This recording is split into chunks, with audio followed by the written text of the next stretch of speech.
नमस्कार, मेरा नाम है सौरभ पांडे और स्वागत करता हूं आपका चिटी मीडिया हिंदी पर। आज हमारे साथ जो मेहमान है, पहले मैं उनका परिचय दे देता हूं।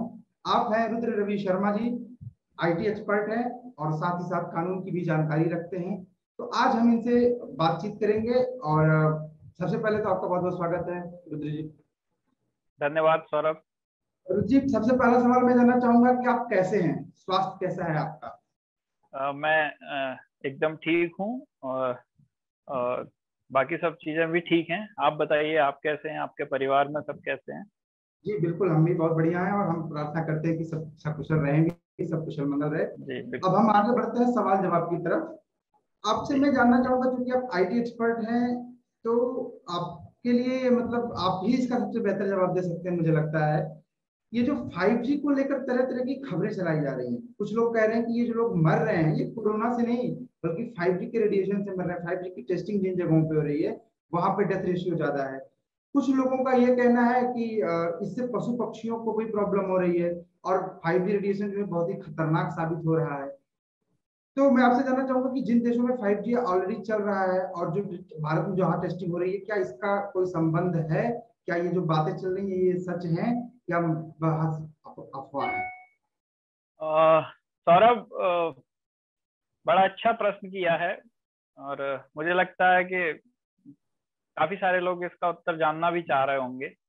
देखिए, ये जो कोविड से रिलेटेड बताया जा रहा है कि इसकी रेडिएशन से जो है कोविड स्प्रेड हो रहा है और उससे और उसको बूस्ट मिल रहा है, तो इस तरह की जो बातें हैं वो सिर्फ और सिर्फ अफवाहें हैं, उनमें कोई भी तथ्य नहीं है।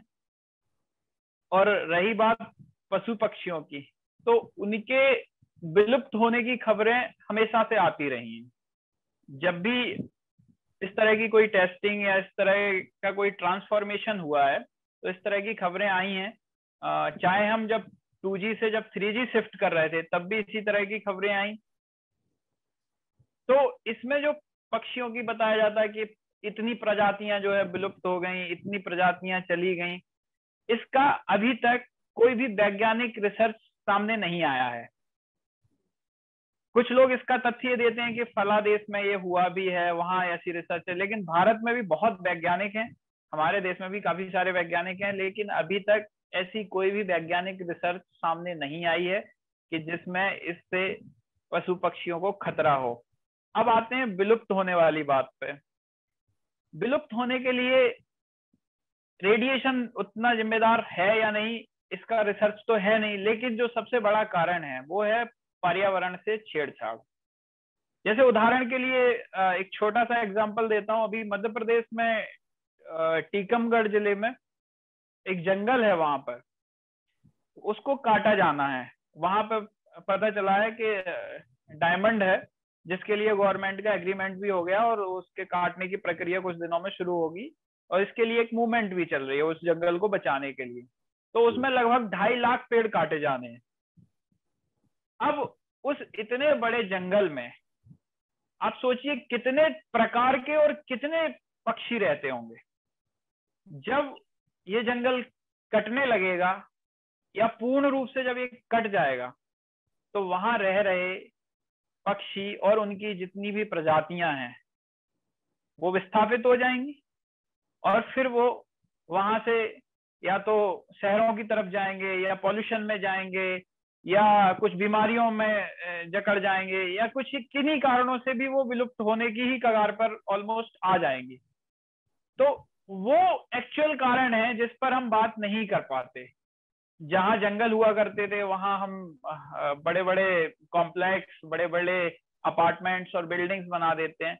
वहां से पक्षी कहाँ जाते हैं इसकी किसी को कोई खोज खबर है नहीं। लेकिन जब भी कुछ हम अच्छा करने के लिए जाते हैं, देखिए अभी हम कह रहे हैं कि पक्षी विलुप्त हो रहे हैं, कई सारे लोग इस पर ऑब्जेक्शन कर रहे हैं, ऐसा हो रहा है वैसा, लेकिन जब 5G आ जाएगा तो उसका आनंद, उसका मजा सबको लेना है। जी। वीडियो कॉल पे आ गए, हम बैठ के जूम कॉल कर रहे हैं, ये सब इंटरनेट के कारण ही संभव हो पाया। मतलब ये माना जाए कि टेक्नोलॉजी के लिए, ह्यूमन डेवलपमेंट के लिए पशु पक्षियों की कुर्बानी दी जा रही है या दी जा सकती है, होती है। क्या कहना चाह रहे हैं आप? देखिए, मैं फिर से प्रश्न वहीं का वहीं रहा, लेकिन इसमें सीधा सीधा सा ये है कि डेवलपमेंट के इसके साक्षी नहीं है कि देखिए डेवलपमेंट, अगर उस डेवलपमेंट की बात की जाए तो बिल्कुल हुआ है, लेकिन अगर हम ये 5G टेस्टिंग की बात करें या इसके रेडिएशन से खतरा है, तो ये बात बिल्कुल भी अभी तक कहीं पे भी सिद्ध नहीं हो पाई है, और ना ही इसके कोई साक्ष्य और तथ्य अभी तक मिले हैं। आपकी ये बात मुझे बहुत अच्छी लगी जो आपने अभी बताई कि और भी बहुत सारे वजह हैं जिस वजह से पशु पक्षियों को समस्या होती है। हम उन वजहों पे विचार नहीं करते, उन वजहों के पीछे भाग रहे हैं जो उतने बड़े कारक नहीं हो सकते या शायद नहीं है। बिल्कुल बिल्कुल। जी, तो अब इसी क्रम में मैं इसी सवाल से जुड़ा एक और सवाल आपसे करना चाहूंगा। अभी एक पिटीशन दायर हुआ था एक्ट्रेस जूही चावला की तरफ से इसी 5G टेस्टिंग को रोकने के लिए। तो चूंकि आप कानूनी जानकार भी हैं तो मैं उस पहलू से भी ये जानना चाहूंगा कि ये क्या होता है, मतलब हमारे देश में जब कोई नई चीज होने को आती है, चाहे वो 5G टेस्टिंग का एग्जाम्पल है, ऐसी कोई भी चीज जो पहली बार इंट्रोड्यूस होती है हमारे देश में, तो कुछ लोग पहुंच जाते हैं कि नहीं ये नहीं होना चाहिए, कुछ लोग कोर्ट का दरवाजा खटखटाते हैं कि नहीं ये गलत हो रहा है, ये पर्यावरण के खिलाफ है, ये आदिवासियों के खिलाफ है, या तमाम तरीके की बातें जिस लोकेलिटी में जो चीज होती है उसको लेकर के कही जाती है।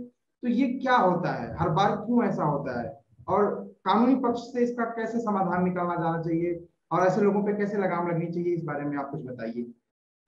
देखिए लगाम की बात है तो लगाम तो माननीय कोर्ट ने जो है जो फाइन दिया है वो तरीके से लगा ही दिए एक तरह से। तो इससे क्या है, आने वाले और भी लोग जो इस तरह की हरकतें करते हैं उनको एक सीख मिलेगी। और रही बात जूही चावला जी की, तो फिल्मों से गायब होने से गायब होने के पहले वो एक अभिनेत्री थी और एक अच्छी अदाकारा थी। हम लोगों ने भी काफी समय तक उनकी फिल्में देखी और अप्रिसिएट भी किया। लेकिन जब आप सिनेमा से चले गए, आपकी फिल्में भी उतनी नहीं आती हैं, या ये कहिए कि अब आती ही नहीं है, तो अब अचानक से आप पर्यावरण के जानकार बन गए। मैं एक अखबार का आर्टिकल भी पढ़ रहा था, तो उनमें उस अखबार में इनको टाइटल भी वही दिया गया था। तो मुझे बड़ा आश्चर्य हुआ जान के कि अभी तक तो अभिनेत्री थी, अचानक से ये कैसे, मतलब। तो सबसे बड़ी बात यह है कि अगर आपको आपत्ति थी तो आपको सरकार से प्रश्न करना चाहिए था। ये एक प्रक्रिया होती है। आप सरकार से उत्तर मांगते, अगर आपके पास प्रश्न था, आप सीधे चले गए कोर्ट, और कोर्ट में जाके आपने क्या किया, माननीय न्यायालय का जो बहुमूल्य समय है वो आपने बर्बाद कर दिया। उसके अलावा सबसे बड़ी जो हरकत इन्होंने की, इन्होंने वो लिंक शेयर करके की। आपने कोर्ट की जो गरिमा होती है, आपने वो पब्लिकली आपने उसका लिंक शेयर कर दिया, फिर उस पर मीम्स बन रहे हैं, और फिर सोशल मीडिया पे जो सब हुआ हम सब ने देखा भी वो। तो आपको ये पता होना चाहिए कि आप कोर्ट में हैं, उसकी एक अपनी गरिमा है, उसका एक सम्मान है। क्योंकि एक और चीज है कि अगर यही प्रश्न जूही चावला जी की जगह किसी आम आदमी ने किया होता तो शायद उसको ये फाइन नहीं लगता, उसको समझाए देकर छोड़ दिया जाता। लेकिन अगर ऐसे कर देते, एक सेलिब्रिटी हैं तो इनको फाइन भी, आपने जो कहा ना कि ऐसे लोगों पे कैसे लगाम लगाई जाए, कैसे अंकुश लगाया जाए, तो उसके लिए ये बहुत अच्छा तरीका है। और इससे मुझे लगता है कि आने वाले टाइम में और भी जो सेलिब्रिटी हैं, जैसे आपने कहा कि कोई भी नई चीज होती है तो कुछ लोग उठ के ये विरोध करने का, तो इसका सबसे बड़ा कारण ये भी है कि ये लोग इन सब चीजों को पीआर का हिस्सा मानते हैं। इनको लगता है कि इस सब को करके जो प्रसिद्धि हमने खोई है या जो कम हुई है, जिसमें गिरावट आई है, उसको दोबारा से बूस्ट किया जा सकता है और उसको फिर से पाया जा सकता है। तो इनको ये समझना होगा कि ये सब चीजें जो हैं वो प्रसिद्धि का हिस्सा नहीं है। और जूही चावला जी एक अच्छी अभिनेत्री थी और उनको मुझे लगता है अभिनेत्री ही बना रहना चाहिए। पर्यावरण के जानकार बनने की या अपने आप को ट्रांसफॉर्म करने की इस तरह से तो बिल्कुल भी जरूरत नहीं है। अगर आप पर्यावरण में प्रेम रखती हैं तो आप पेड़ लगाइए, आप उसके लिए कोई मूवमेंट चलाइए। इस तरह की हरकतें करने से मुझे लगता है कि बचना चाहिए। जी, रुद्र जी, आप अपना कीमती समय हमें दिए, हमारे चैनल पर आप आए, इसके लिए आपका बहुत बहुत धन्यवाद। उम्मीद करता हूँ हमारे दर्शकों को आपके द्वारा साझा की गई ये जानकारी बेहद पसंद आई होगी। और अपने दर्शकों से भी हम निवेदन करेंगे कि कमेंट बॉक्स में हमें जरूर बताएं कि ये जानकारी आपको कैसी लगी, और इस जानकारी को आप ज्यादा से ज्यादा लोगों तक शेयर करिए और वे लोग जान सके कि इसमें कितनी सच्चाई है, और इस तरीके की भ्रामक बातों से वो जागरूक रह सके। तो हमारे साथ बने रहने के लिए बहुत बहुत धन्यवाद। Please remember to subscribe to us and switch on the notifications for this channel. For our other social media links, more content, and to support our work, please visit citti.net. Dhanyavad. Namaskar.